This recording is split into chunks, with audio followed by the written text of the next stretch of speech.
Tá, vamos lá. Eu acho que eu entendi o que tu quis dizer. Antes de mais nada, eu só queria dizer que eu não sou especialista em buracos negros. Eu sou formada em física, eu amo astronomia, amo astrofísica e eu pesquiso bastante sobre o assunto, mas eu não sei de tudo e a gente sempre pode cometer erros. Então, se tiver alguém aqui que saiba mais do que eu e ver que eu tô falando alguma coisa errada, por favor, me avise. Eu pesquiso bastante antes de falar as coisas, mas né, a gente sempre pode errar alguma coisa.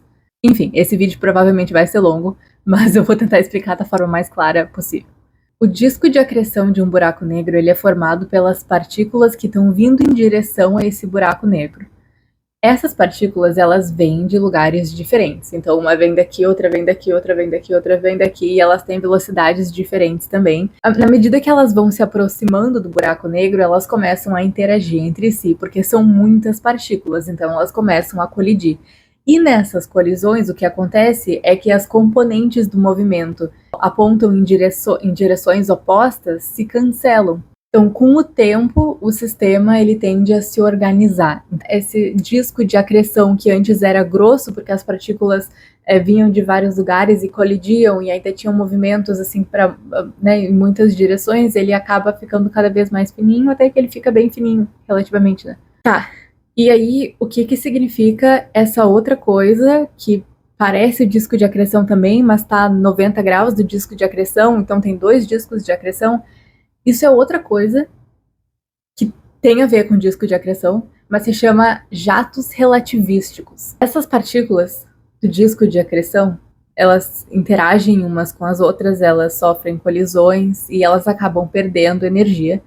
E essa energia é liberada na forma principalmente de raio-x.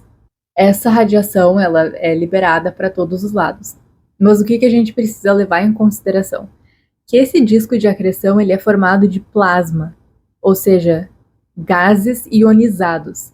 Então são partículas carregadas eletricamente que estão o quê? Estão em movimento? E pelo eletromagnetismo a gente sabe que partículas carregadas eletricamente em movimento criam campos magnéticos. Esses campos magnéticos, quando eles estão organizados de uma certa forma, eles funcionam como se fossem canais para essa radiação ser expelida.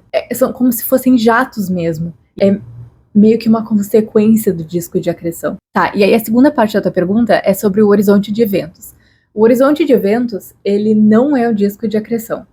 O disco de acreção é, então, essa estrutura plana formada pelas partículas que estão vindo em direção ao buraco negro, mas que não caíram nele ainda. Essas partículas, elas orbitam o buraco negro em espiral. Elas vão cada vez mais diminuindo a sua órbita, mas chega um momento que a gente não consegue mais ver.